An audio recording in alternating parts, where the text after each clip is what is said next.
Kappa's in front by 2 lengths here from Bacanali. Rangers, Jeff Fruit. King Kappa's in front, F Fruit down the outside, but in front near the line, King Kappa. Welcome to this week's edition of the Final Gallop. It is episode 300, which is a pretty big milestone, and as always is proudly supported by the Brisbane Airport Hotels Group. Morning, Tony. You did start the show 6 years ago, and it's certainly become a really regular part of our Thursday mornings, rain, hail or shine. Yeah, good morning, Claire. Good morning, everyone. Yeah, 300 shows. It's been a long journey. It feels like yesterday we were thinking about the idea of doing a show like this, and then it began. So I hope everyone out there has enjoyed watching it as much as we have enjoyed delivering it. 300 shows has been more than 300 bloopers. There's been plenty of bloopers. The bloopers really go for 300 Forever. shows length, I'm sure. Yes. But no, it's been a lot of fun. And today is apparently my 179th show. I did kick off in 2001. Yeah, no, you've done over half the shows, so a big part of this journey. But like I just said, Dan, I really hope everyone has enjoyed watching this. We enjoy doing it every Thursday morning and doing a recap, doing a prelude, I guess, of our runners for that weekend. So stay tuned to see what we got in store today. Okay, now on to last Saturday. We did kick off the new racing season with a great start, 3 winners at Doomben and a really gallant second for Zoroastro down the straight in the Group 3 Ori Star at Flemington. Yeah, good start to the new season. Pretty quick off season. Yes. One day. Yes. But no, it was really good. I'll touch on Zoroastro first. I thought he just, I knew my fate after they went sort of 300 metres. He just didn't settle well enough straight out the gates. With straight racing, it's a different beast, and he just didn't adapt quite well enough. But he was gallant. He still gave a good kick inside the 300. He was entitled to be beaten a bit earlier. So I thought I was still very proud of his effort. The runners back here at Doomben were great. We've got a great record at Doomben at the track itself, and that was on display. I thought Merlin Miss probably the one I really like out of the meeting. There's some really good off-season horses there. They're going to go through and just keep punching through these off-season races. But I thought she's a filly with a good bit of upside, and you see her get to better races later on in the 3-year-old season. Okay, on to Saturday's preview for our runners at the Sunshine Coast Metro meeting. The rail will be in the true position. The track is currently a good 4 with a couple of showers forecast each day for the rest of the week. So every chance it'll be somewhere in the soft range if the forecast is correct. Yeah, I'm hopeful for a good track. I thought most of the rain was sort of coming Sunday, Monday, Tuesday, which is a real good pain in the bum for jump outs here next week. But we'll just see. Sunshine Coast, it's a very unpredictable part of the world for rain. When they don't think they're going to get any, they still get it. So you never do know. But look, I think that track's been racing really well. This time of the year, we normally can get better weather, so I'm hopeful that's the case. Okay, we do kick off in race 1, which is the cutest 3-year-old maiden handicap over the 1,000 metres. Miragical runs in this, 58 kilos. Jimmy Orman rides barrier 12. She's paying $26 to win and $6 for the place. She's making her debut for the stable, this daughter of Better Than Ready. Comes off an all-the-way win at Deegan in a jump out a fortnight ago. I really like her. She's a nice filly. She's progressed really well this preparation. She's got better and better week on week, and I thought she's improved again off that jump out at Deegan. She's worked very well Tuesday. I had her in 2 races, Ipswich Friday and up here on the Saturday. She drew wide in both. I feel 1,000 will probably suit her better, and she's good enough to be in this race. This is a Sunday maiden that's been put to the Saturday program due to the changing of venues with the Eagle Farm fiasco at the moment. So it is only a 30 grand maiden. It's got the $100,000 Inglis bonus, so it will be probably stronger than your average maiden. That doesn't affect our filly, unfortunately, but it just means the strength this maiden will probably be a touch stronger. But it's only maiden grade, nice filly, race 4 to the speed, run very well. Okay, then we go to race 2, which is the cutest 3-year-old handicap over the 1,300 metres. Outta Control runs 57 kilos. James Orman in the saddle from barrier 3. He's paying $12 to win and $3.10 for the place. Came with a big finish first up to win on debut over the 1,200 metres at Toowoomba. Yeah, the Toowoomba form to the Saturday Metro. It doesn't always work out. These 3-year-old races this time of the year, particularly in this distance range, is 1,400, 1,400 up to a mile. They're very hit and miss. I think the form out in this race here comes from everywhere. So I don't know. He's a horse that you'd think would suit the big track. Toowoomba, he just got midfield into a good rhythm and was really good through the line. The second horse actually headed him and he just kicked through and won. 1,300 will suit him. Big track will suit him. It's just whether that is the right form line for a race like this. He's definitely a Saturday grade horse. I do have a little query whether it's now, whether it's next prep. Okay, fair enough. We head to race 4 now, which is the No Metro Wins handicap over the 1300 metres. We have Kokonotsu running in this. He'll carry 54 kilos with Emily Lang's 3 kilo claim. He's drawn barrier 9. He's currently paying $18 to win and $5 for the place.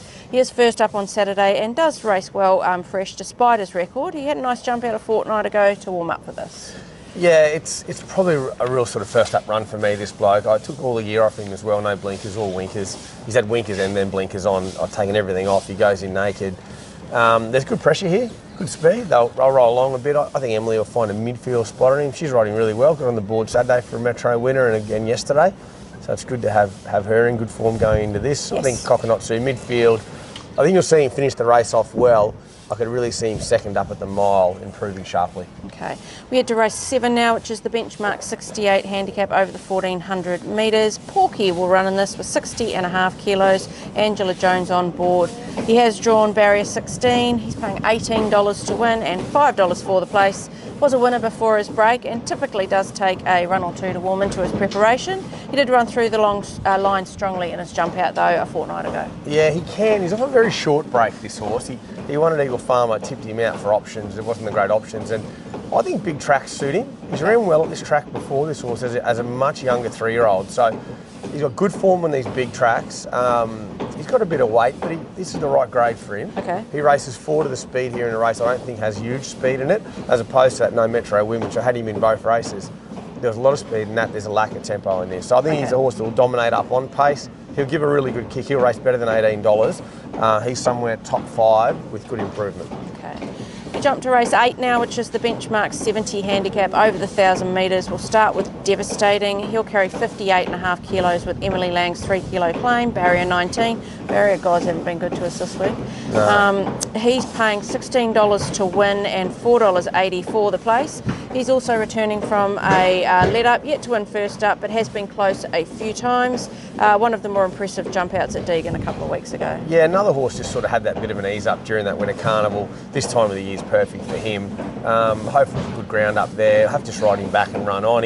He developed a real pattern last prep. I think Jurik was riding most of the time. You just get back off speed a little bit and hit the line. And so I think he's versatile. He was a horse who used to race 4 to the speed, but I think Emily here off a wide draw, just go back in the second half, find a bit of cover, good start at the 1,000. You go, it's a big long run down to that corner and then home. So I think back, ridden quite running on. You'll see him run well, and then if we can get the right race off the right barrier, we can be pretty hard to beat next up. I wouldn't discount him, but he will be back giving them a start. Okay.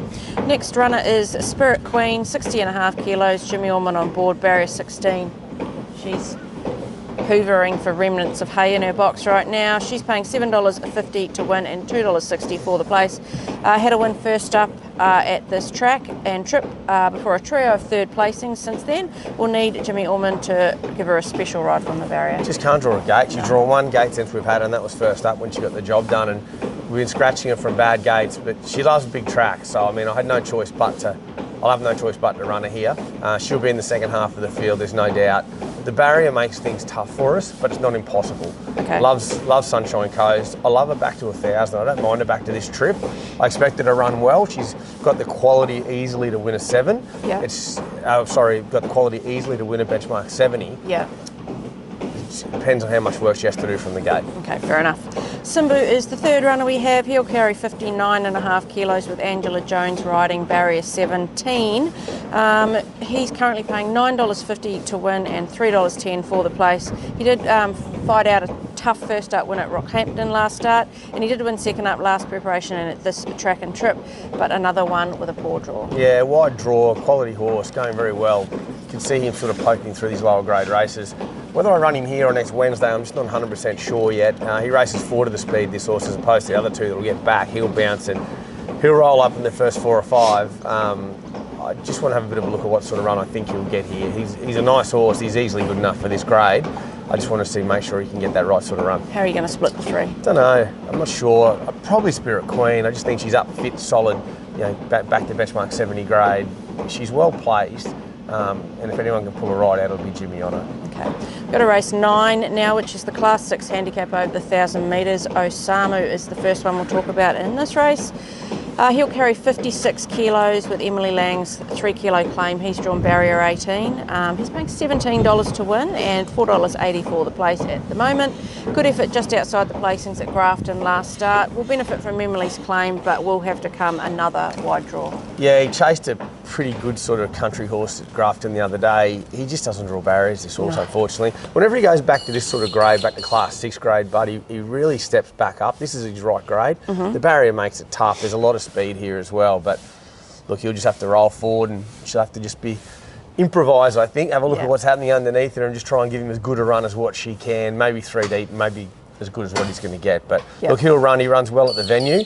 And like I said, a back to class 6 grade suits him. Okay, next one is Immoral, 57.5 kilos, Jimmy Orman on board, barrier 12.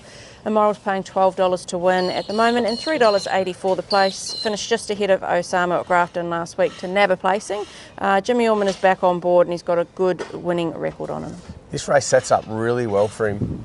He's probably midfield here off this draw, maybe a touch worse in midfield, and they'll go along at a good gallop. So I think it sets up well for him. It's just a matter of navigating his way into the clear, and the right part of this track will be down the crown, no matter what the conditions are, whether it's good or soft, they'll still be coming towards that crown. So the race does set up well for him. I think he's over the odds. Okay, third one is Liquor. She'll carry 56 kilos. Angela Jones rides her. She's drawn barrier 2. She is paying $3.60 to win and $1.75 for the place. She is going for back-to-back wins after an impressive length and a half win last start at Doomben against her own sex, though. Yeah, talking about girls riding in good form. Angela Jones riding in great form. Her and Liquor, it's a good combination. I scratched last week to run this week. Thought this race is tricky. She'll need to ride her well. Got a nice draw. She'll race on speed. There is a lot of it in the race. So it's just a matter of getting her in a good breathing pattern in the right position. So if anyone can do it, I think Ange will be able to. She knows the horse very well. With the right run, she'd be right in the finish. She's well weighted and well placed here. So she goes on top. She goes on top. Yeah, she definitely does. I do think Immoral could map really well here. Okay. We are into the final furlong of this week's Final Gallop. Who do you think your best winning chances at the Sunshine Coast on Saturday? I'm going to stick with Ange on Liquor. I think she'll get it right. I don't think she's a one-trick pony, Liquor. I don't think she has to lead. We saw her win that race the other day that was all a bit controversial with the rider out the back, etc., etc. Horses disqualified, and she got a lovely time up on speed.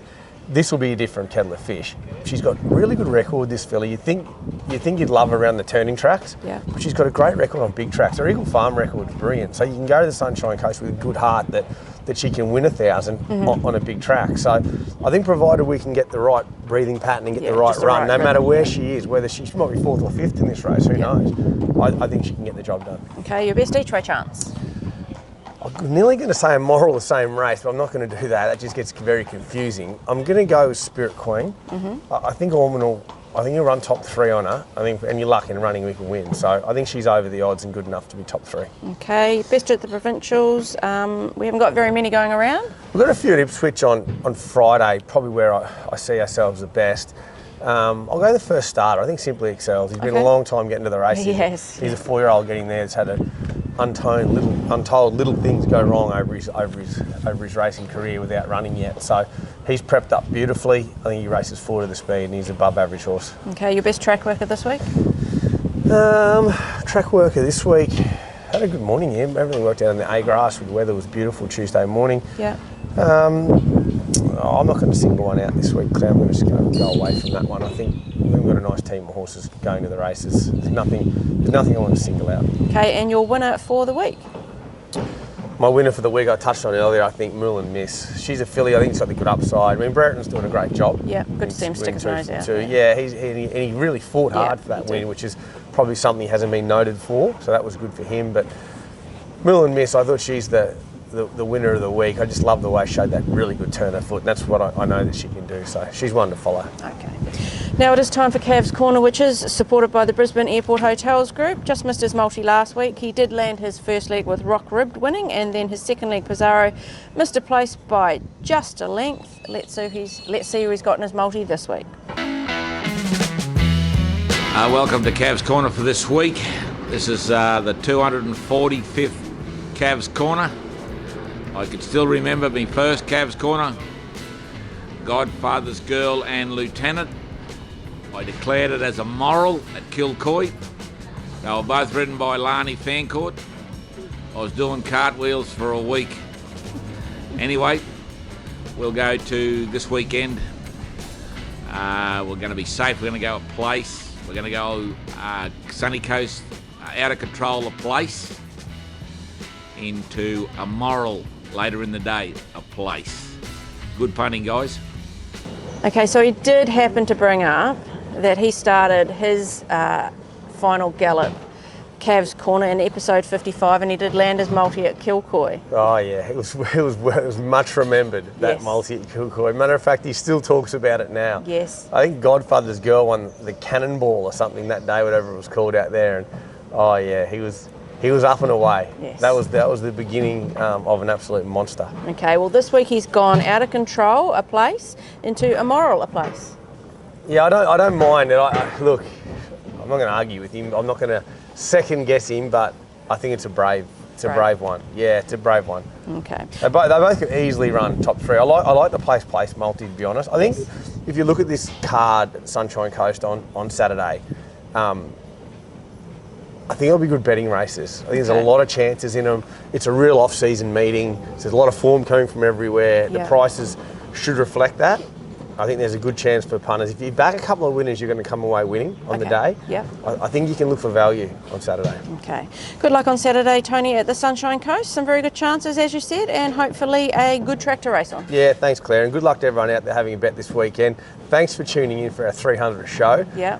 Whether you've been there from the start or you've chimed in at some way along the line, we do appreciate you watching this week in, week out. Best of luck to everyone.